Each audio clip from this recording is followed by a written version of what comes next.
Hey guys, welcome to Schwingy's Uncut Gems. This is my second channel, and this is the first video on this second channel. And so today we're going to be looking at my Gathering Storm Infernalist that I played in solo self-found. If you haven't seen the original video, the Zero to Hero video, I highly recommend you do. I think it's one of my best videos that I've put out over on the main channel, Schwingy. So today we're just going to do a breakdown, but first, before breaking down all the gear and the passive tree and all of that, I do want to do a quick little showcase, just so you can see what the gameplay is like. I'm going to pick a map over here. I think I already chose one out earlier. Grimhaven, that's the one. Do a Grimhaven. The map mods, just basic. Tier 14, I would do tier 15, but I don't have any. So, yeah.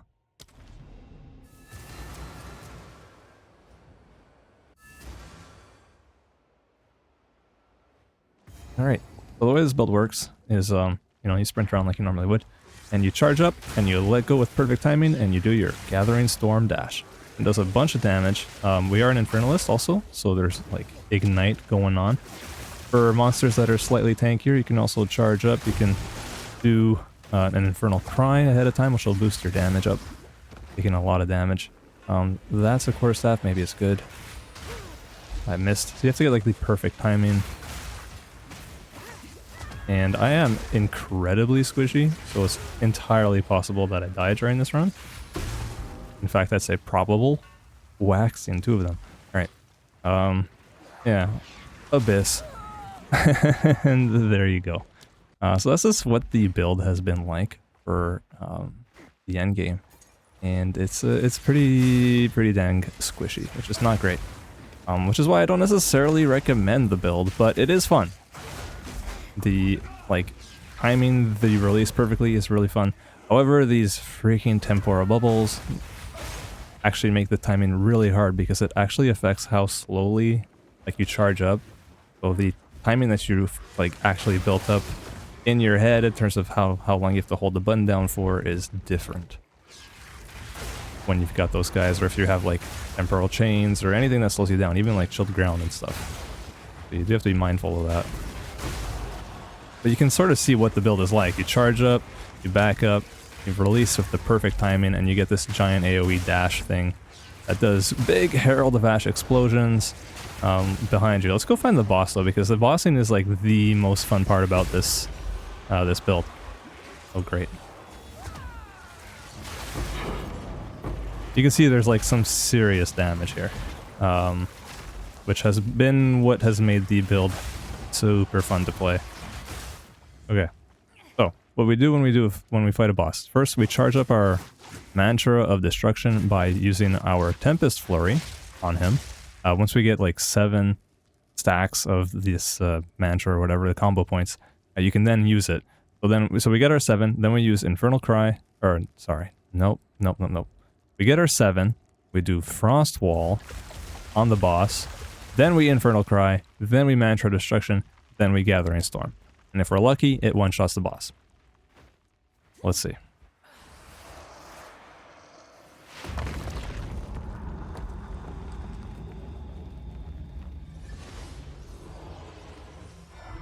Alright, so first off, Tempest Flurry to build up the stacks of combo. We have to stay alive. Then, Frost Wall. Then, the 2 things, and okay, we got our big hit. I don't know if that's going to kill. The Ignite might. Just shy. Alright, we're going for a second one. Finish her off. But yeah, you get your Infernal Cry, you get your Mantra of Destruction, and then you let loose with the Gathering Storm. And sometimes it one-shot, sometimes it doesn't. You get the crit, it's almost guaranteed to one-shot. I don't have max crit chance yet at all. Where is it? I think I have 20% or something like that.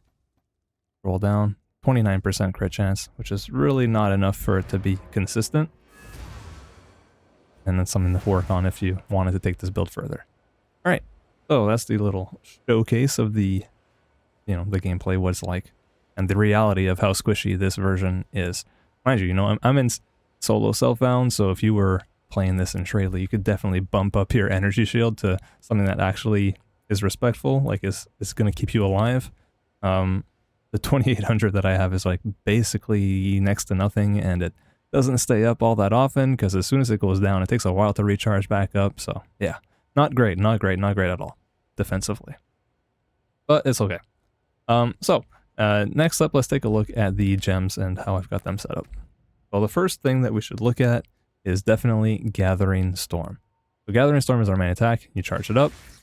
If you don't release it with perfect timing, it'll just do a little dash forward and it'll do like a wimpy amount of damage. If you charge it up and release it with perfect timing, it'll leave like this trail behind and it'll cause explosions when it hits enemies, and it does way more damage as well. You can see that by looking at the normal dash. Average damage is like 21k, and then perfect dash 69k. Nice. Plus the shockwaves and all that. Like the damage is really good when you get the perfect dash, and this doesn't take into account all the other stuff like, you know, Path of Building. Will show that off later on. So, Gathering Storm, I've got Window of Opportunity. I should really have Window of Opportunity 2, I think. I go into my gems. Do I have a... Yes, I have one. Go here. Window of Opportunity 2. There it is. It just gives you a bit more deflection rating. But yeah, I guess I never changed that because I don't really have evasion anyways, so I figured it's not that important. Then we got Execute 3. This is massive because we're using a special belt called Coward's Legacy, which makes it so that we're considered at low life while we're at 75% life or below, which we are at thanks to our Ascendancy, so it's like all connected. We got Baydat's Will here, which reserves 25% of our life, so putting us at 75% life at all times, and then Coward's Legacy puts us at low life. And then by being on low life, Execute 3 does 30% more damage while you were on low life, on like in addition to the 30% more damage it does against enemies that they themselves are on low life. It's like a double whammy, really strong. I got Momentum so that any enemies that are hit from like a further distance will do more damage, 40% more. So like you kind of want to keep your distance from the enemies before you dash. If you dash and your enemy's like right here, if you're like right here and you do it, it'll do less damage than if you snipe them from further away. And then I've got Rapid Attacks. This is only because my weapon has a very slow attacks per second of 1.3. If this was higher, like initially, like the weapon I had before this one was like a 1.5 or something like that, I didn't feel the need for Rapid Attacks. But without this, it feels so slow. And for mapping, in particular, it's really bad. I would just die constantly. So I threw that in there instead of like extra damage. It just makes it more comfy and more playable. Then, this last link, this last gem is one that I have like 2 different options. I've got Steadfast 2, which I use to basically survive while I'm mapping. When I'm charging up, this animation of me charging, I have like higher ailment threshold and stun threshold, which means that I will get stunned less often, which is huge because without it, you do get stunned quite a bit. And then when you're stunned with this build, I'm so squishy that if I get stunned, I die. Also, I never not once found a Stone Charm for stun immunity. Unless maybe my filter was hiding them or something, but yeah, I never found one of those, which would have helped. Alternatively, against bosses, I use Close Combat 2 instead for more damage. Because in close combat, we are definitely in close combat with anything we make contact with for that 30% more. It's great. And the Steadfast is not that necessary against bosses since like the attacks are mostly telegraphed and you can dodge them and, you know, just get better at dodging stuff and you'll be fine. So yeah, so that's how I've been playing. I did sometimes, you know, opt for more damage against bosses while mapping. And anyways, it's a trade-off. You can choose what you want to do. And there's probably other options. Like if you don't need rapid attacks, you can probably put just like Elemental Armament 2 and do a bunch more LE damage as well. Then I've got Tempest Flurry. This is just my combo generator at this point, but throughout the campaign when leveling, this was like my main skill.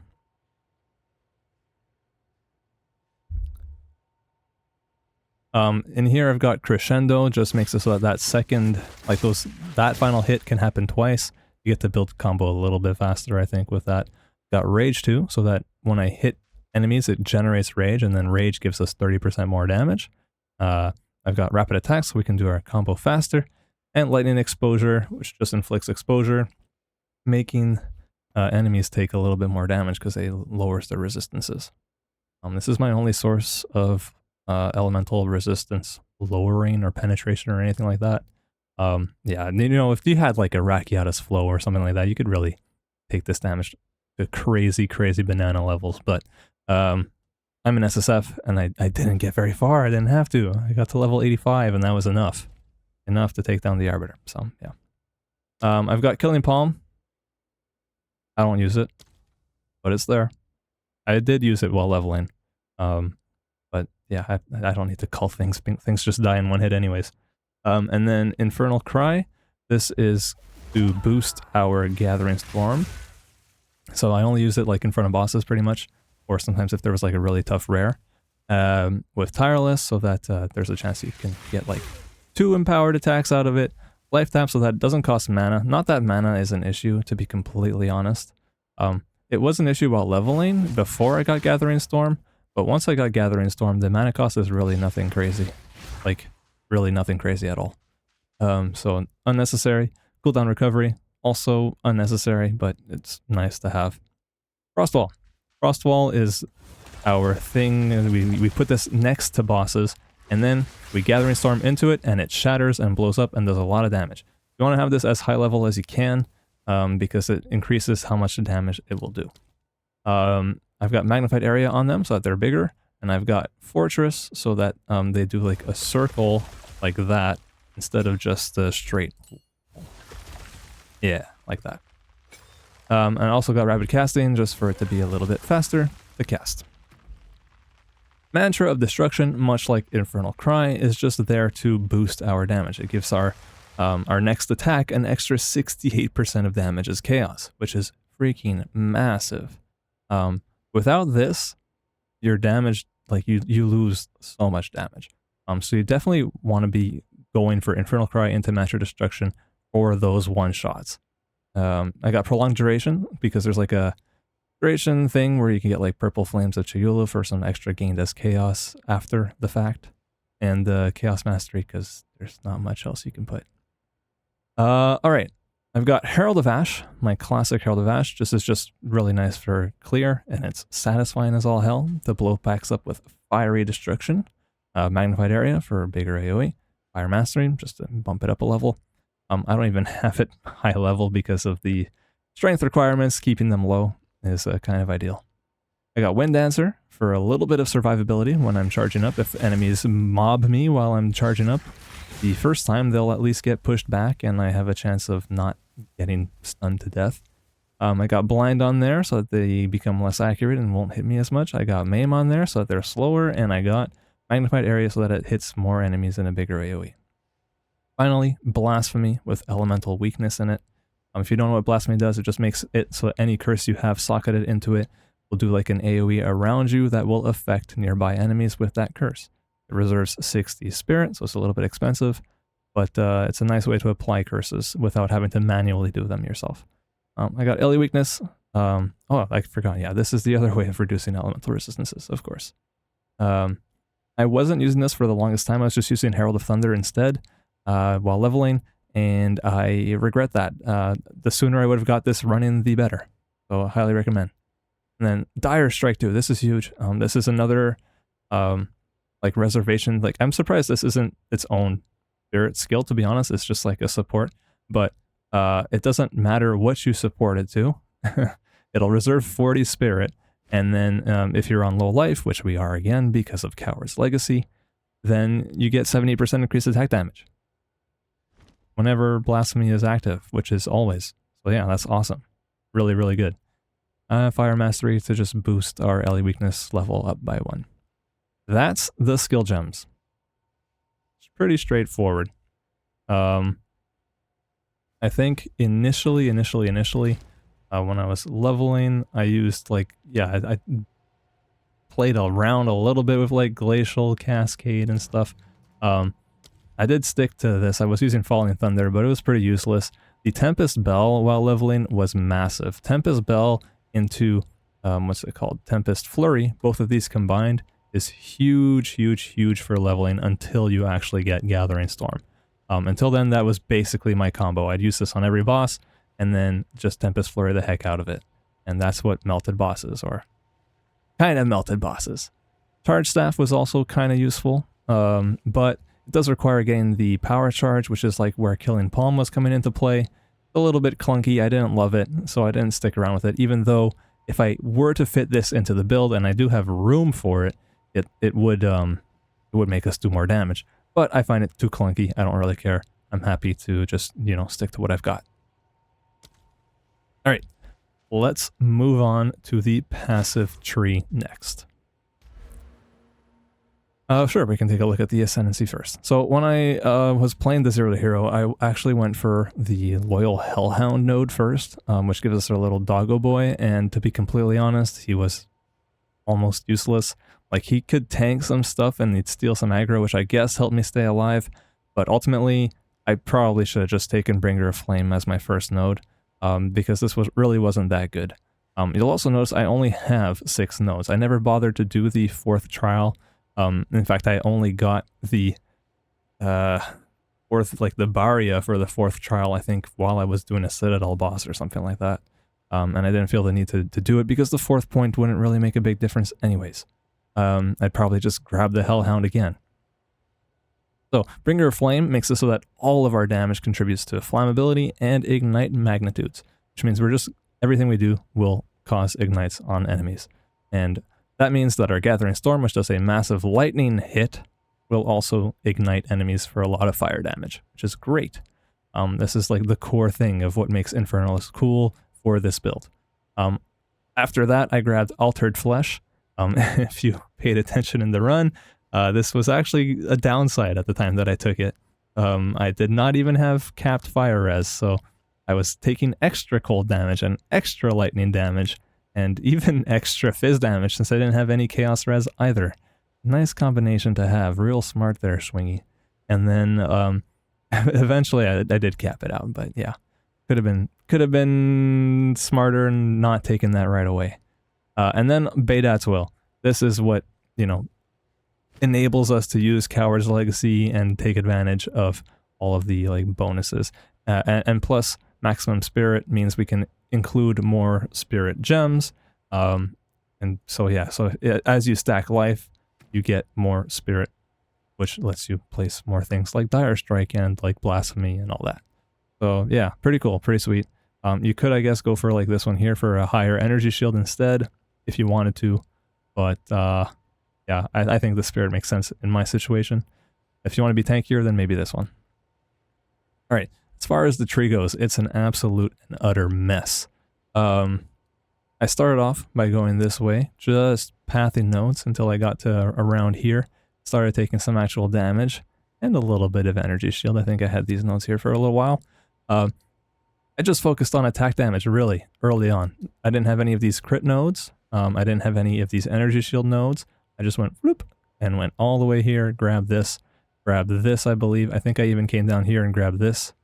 This node here, the Blinding Strike. Just a lot of attack damage, pure attack damage, anything that would make me do more damage because it was abysmal. And eventually, I started to branch out. I made my way over this way. I grabbed Exploit the Elements, which makes it so that like enemies that are affected by elements take more damage. Same thing with this here. If you've shocked an enemy recently or ignited an enemy recently, you do more damage. Both of those are huge for this build. I didn't take the chilled one because we're not really chilling. We're not doing that much cold damage, so I think the only cold damage I have is... I don't even have it. It was here. I had some here. And then maybe if I had like a weapon with some flat cold, then it could count, but we weren't doing chill, so I didn't bother. Yeah. Eventually I got this. I came up here. This is the only ignite stuff related nodes I have. I don't even think these are actually that good. I think I probably don't need these. I'd be better off placing them in more crit somewhere, but I got them for the flavor to make our ignites do more damage.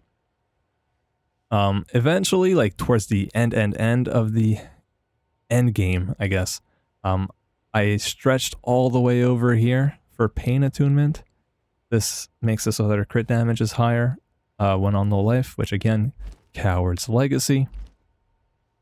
I don't know if this is actually worth it in my situation. I don't have a lot of crit chance. If I had more crit chance, this would definitely be worth it and going all the way over here, but it's kind of out of the way, to be completely honest. But it's, you know, it's flavorful. You're in low life. I want to take advantage of it. It is weird to me. It's the first time I take Pain Attunement in PoE 2 that it's all the way on the left side of the tree. I'm so used to it being like over here in PoE 1. So that was when I found that out, I was like, oh, that's not so convenient, but here we are. I also came over here for the quarterstaff stuff, for accuracy, honestly, also the dexterity. Dexterity and strength and int were all things that I needed lots of for my gear and for my gems. So yeah, I don't know. I guess I needed to come all the way over here for like the extra attributes. You could get it on gear, I suppose, but I was already like res starved, so yeah. A lot of, not an easy time in SSF, I'll tell you that. Much harder than in normal, standard trade leagues. But still fun experiment. I got the Spectral Ward. This is really good for getting more energy shield if you have evasion on your chest, which I eventually did get. This body armor here, which has a combination of evasion and energy shield. So all those like 400 evasion rating also give us extra energy shield, which is nice. And if you remember from the video, this was that jacket that I found after I finally realized that my filter was hiding all of the bases that I actually wanted. It was kind of ridiculous. Why did I do that? And then yeah, just crit where I could, and energy shield where I could. And that's the tree. My jewels, maximum energy shield recharge, more maximum energy shield recharge. And I got this like funky jewel here, Time Lost Sapphire, which gives us more crit and shock duration to the nearby small passives and or notables to make them do like extra stuff. Kind of got lucky with that. I don't like, it's not amazing, but you know, I got it and I was like, that's not bad. I could use that. So yeah, that's what I did. That is the passive tree. Last but not least, our gear. So, Coward's Legacy. I got really lucky with this. First chance orb I used on a mail belt and it turned into Coward's Legacy, which is amazing. I was hoping that would happen. I was, you know, that was my one avenue of trying to get one of these, and I knew that I wanted one of these. So I made sure to highlight mail belts in my item filter, and yeah, I got super lucky, got this on the first try. So this is what enables the whole like low life thing. It's the most important thing for this build, I would say, for this Infernalist variant of the build. And as far as other uniques, I don't even know if there are any other uniques that would actually be beneficial. I mean, there's probably something, but in SSF, you know, you're really limited. So yeah, I did get these two charms, both of which are fine, not amazing. I just used them because they're cool. They add a little extra oomph. This thing can give us maximum rage when we get hit by fire damage, and like any hit does do fire damage to us because of our Altered Flesh passive ascendancy thing. This right here. I guess chaos hits don't do fire damage, but whatever. And then this one is actually like pretty useless. We don't have a use for power charges in the current form of the build, so yeah, useless, but it's got a cool art, so we use it. My weapon. This is the Phoenix Pull Skullcrusher Quarterstaff, the strongest weapon that I ended up finding. Still far from being perfect.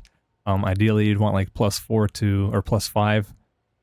Is it +5 or is it +7? I think it's +5 to maximum, to melee skill levels and all that. And then you also would probably want attack speed instead of like crit damage bonus, I think. As well as just like way more flat damage or way more like fist damage, one or the other. I landed with this. It was the best thing I could find, so I stuck my Finumu's Rune of Agony in there. This 13% damage of extra chaos is actually quite huge. It gave me a lot more damage than I would have thought. Like all the other runes could potentially give me up to like 6% more damage. This one really was like 13% more damage. Just way better. I got lucky with this, I'd say, and very happy with having found that. And then we can look at like the rest of our gear. It's just energy shield and life and stuff that keeps us alive, like resistances. Here I got a little bit of cold damage. The leech is basically useless. Doesn't make a difference. Again, low amounts of life here, but all the resistances, I needed them. My res is like, yeah, you can see like I'm pretty starved for res. My helmet, I got rarity on there and crit chance. Very lucky. Found this early on. It's on a terrible base, like level 59, but when I found it at the time, this was amazing. And I never found anything better, so stuck with it. Chest piece we already looked at. Life, hybrid, dual res, and chaos res implicit. Plus, I stuck 2 soul cores of Takati, both of which I found while doing the Trial of Chaos, I think. Although no, one from the Trial of Chaos and one from the Val Temple somewhere. Ring, amulet. Yeah, just life, rarity, and dexterity, also helpful. Ring, this is the one that was really nice, the last thing I found, I think, before fighting the Arbiter. And yeah, boots, again, got lucky with these, move speed, and dual res, and energy shield. I think I gambled this, and then like crafted it up and got that, and it was really nice. And yeah, let's just take a look at these. And they are not good. That is it for this build, my friends. Thank you for checking it out. Again, if you've watched this but haven't seen the Zero to Hero video, go do yourself a favor and watch that. It's really good.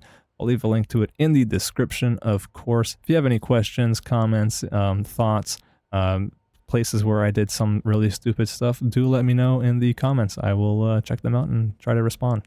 Thank you, and I'll see you guys in the next one.